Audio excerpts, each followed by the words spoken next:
Halo kakak-kakak sekalian, semangat pagi tentunya, salam sehat tanpa obat, salam pramuka. Tentunya saya ucapkan dahulu Assalamualaikum warahmatullahi wabarakatuh.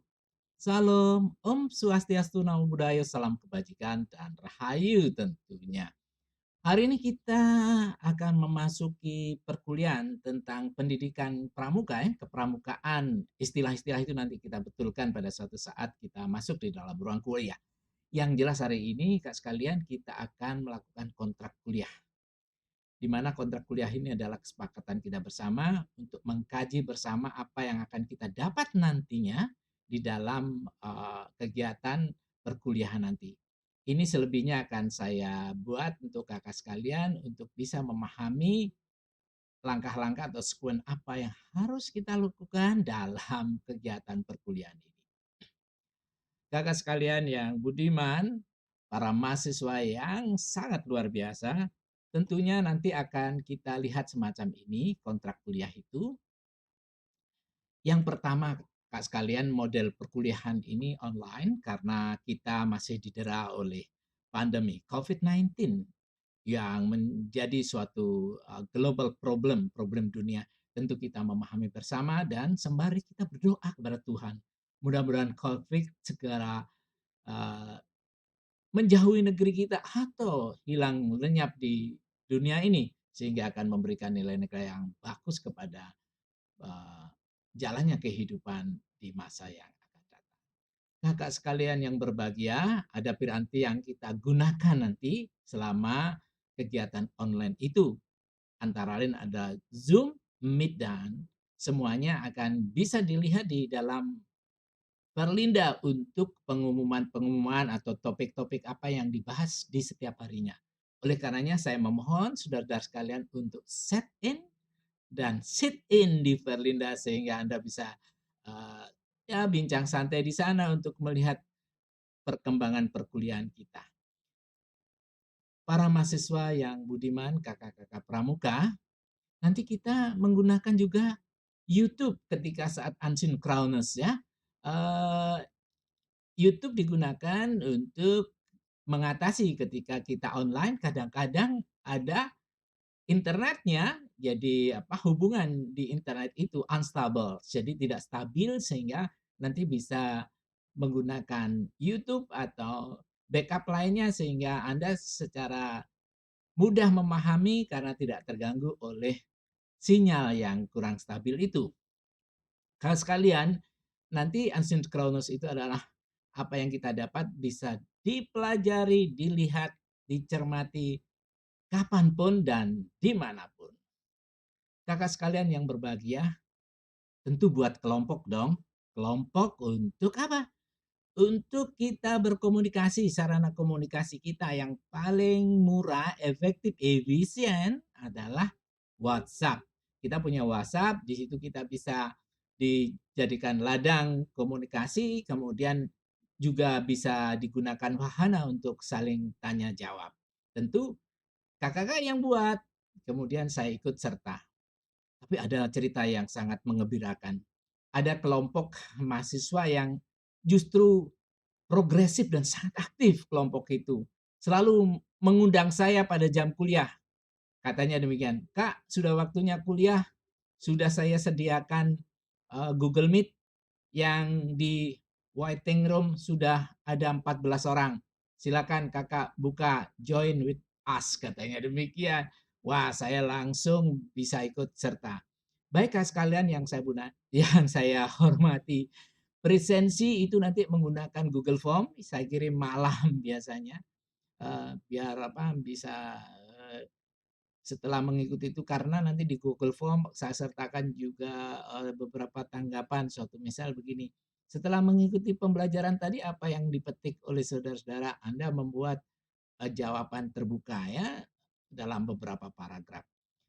Baik kakak sekalian yang budiman, besok pertemuan satu ini termasuk hari ini kita mereview ya, mereview konsep ya. Jadi ini maunya di Indonesia kan tadi mereviewnya begitu tentang silabus mata kuliah dan tata tertib perkuliahan.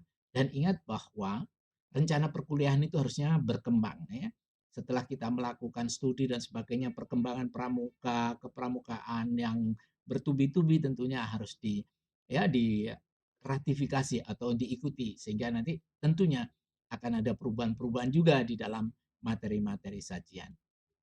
Pertemuan kedua nanti adalah dasar filsafat, metode pendidikan kepanduan, prinsip kesukarelaan, self-help itu, prinsip kode kehormatan, Trisatya dan Dasa Dharma, prinsip sistem penyesuaian dan perkembangan rohani jasmani.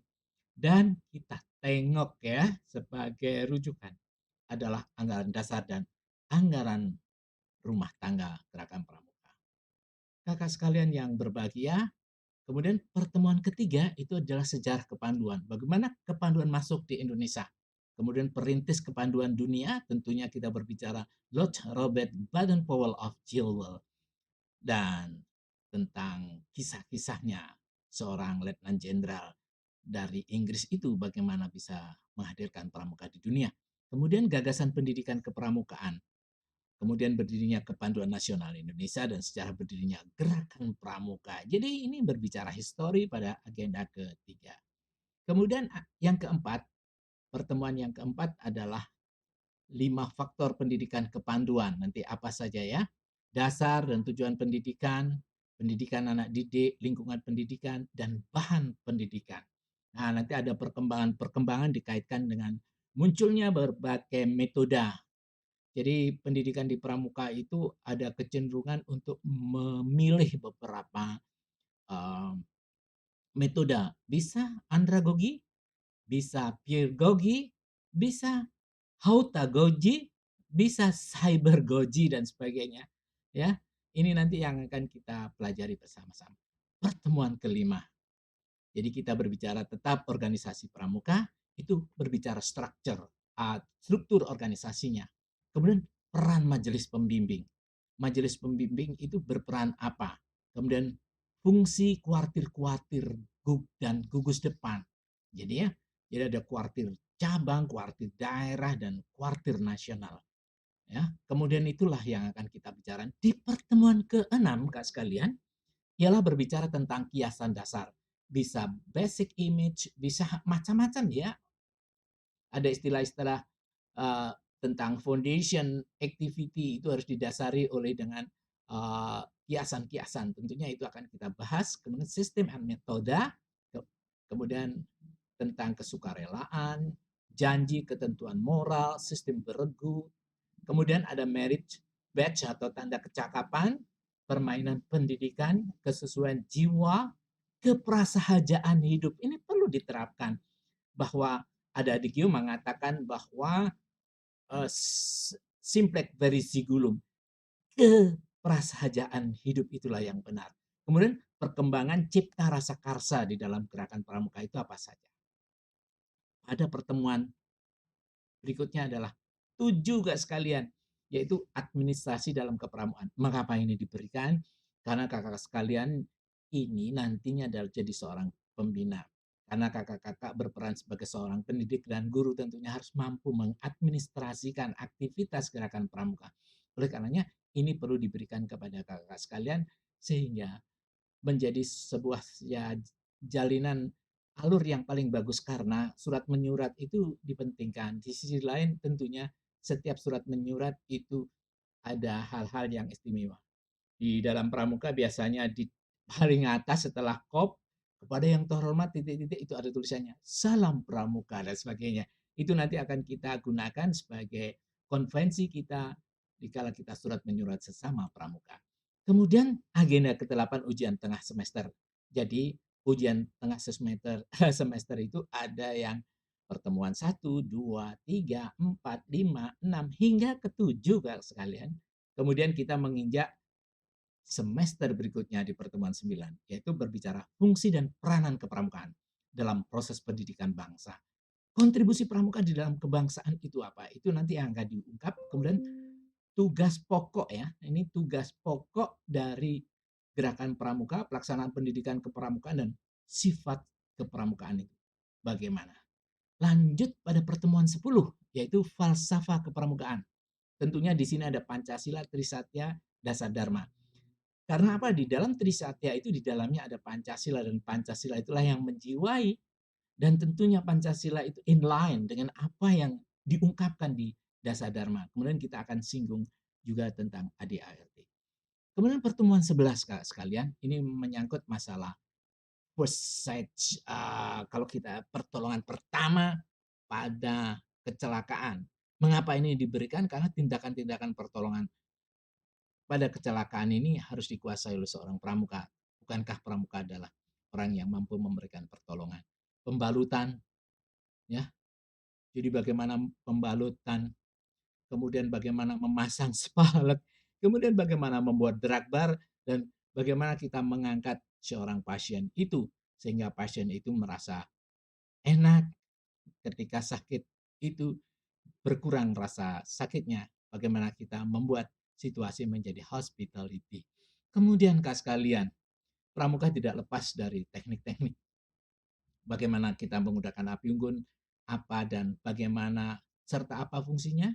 Kemudian kemampuan teknik menggambar panorama. Waduh, ini saya terlanjur menggambar, ada koma, panorama. Iya, teknik menggambar, bikin panorama, teknik medan dan tanda jejak, dan witch him. Kakak sekalian, nanti di samping tanda jejak, kakak juga akan diberikan teknik untuk memahami bagaimana kita menggunakan uh, kompas ya. Kakak sekalian, ini tentunya sekarang seperti tanda jejak dan sebagainya, bagaimana disesuaikan dengan teknologi informasi yang berkembang. Tentunya kita nanti menggunakan GPS, bagaimana kita bisa mencapai sesuatu tempat atau mendendai suatu tempat. Kak sekalian yang berbahagia, pada pertemuan 13, keterampilan pramuka yang kedua yaitu bagaimana kita memahami sandi. Pramuka tidak lepas sandi karena dulu lahir karena Baden Powell selalu membuat sandi-sandi agar ketika beliau berhadapan pada musuh tidak bisa dibaca maksud dan tujuan, hanya pada kelompok itu yang memahami. Itu awal mulanya dan sekarang pramuka pasti dibekali tentang sandi. Kemudian saat itu Morse. Morse juga begitu, pengiriman berita. Karena ketika ketentaraan pada zamannya itu menggunakan Morse ketika mengirimkan berita. Tapi dikuasai kita untuk memahami bagaimana sejarah. Dengan sandi dan Morse menguatkan kita pada sejarah pramuka, akhirnya kita bisa punya pikiran dan perbuatan yang luar biasa. Semapur juga demikian, ini hanyalah keterampilan-keterampilan. Komunikasi udara itu maksudnya adalah kita menggunakan peralatan sekarang. Dulu ada HT ya, komunikasi pakai menggunakan radio, kemudian sekarang sudah berkembang pada internet sehingga kita bertemu di dalam dunia, maksudnya pertemuan dunia yang kita sebut dengan Jambore on the air dan Jambore on internet yang kita singkat dengan Jota Joti. Kemudian juga disampaikan kaitannya dengan sampul dan ikatan.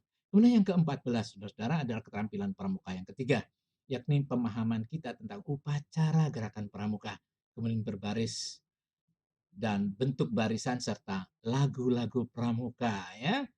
Eh, ya tentunya pramuka tidak boleh berkeluh kesah. Di sinilah lagu-lagu akan memberikan suatu bingkai kepada kita bahwa kita harus selalu bahagia. Oleh karenanya Baden Powell telah mengatakan bahwa pramuka itu harus ya mampu menjadi seorang orang yang riang gembira. Nah, sekalian, kemudian di agenda pertemuan ke-15 ada open for discussion. Di sini akan diskusi dan menampung beberapa pertanyaan yang masih di relung pikiran kakak sekalian sehingga di sini ditampilkan. Di open for discussion ini kita akan share of values, share of responsibility, share of techniques about the scout, kemudian kita saling berbagi pengetahuan. Disinilah kita akan menggenapi pertemuan-pertemuan sebelumnya dan akhirnya kita akhiri dengan ujian akhir semester, kakak-kakak sekalian. Jadi itu yang bisa kita gunakan pada saat kita nanti itu kak sekalian mengikuti kegiatan perkuliahan kepramukaan. Sekali lagi bahwa kurikulum masih bisa diotak-atik istilahnya kalau kita melihat perkembangan-perkembangan yang ada. Kak sekalian yang budiman, tentunya itu yang saya sampaikan. Terlebih saya mengucapkan terima kasih kepada kakak sekalian. Mudah-mudahan ini berkenan sebagai pedoman kita untuk perkuliahan yang akan datang. Akhirnya saya ucapkan, "Assalamualaikum warahmatullahi wabarakatuh. Om Santi Santi dan salam pramuka."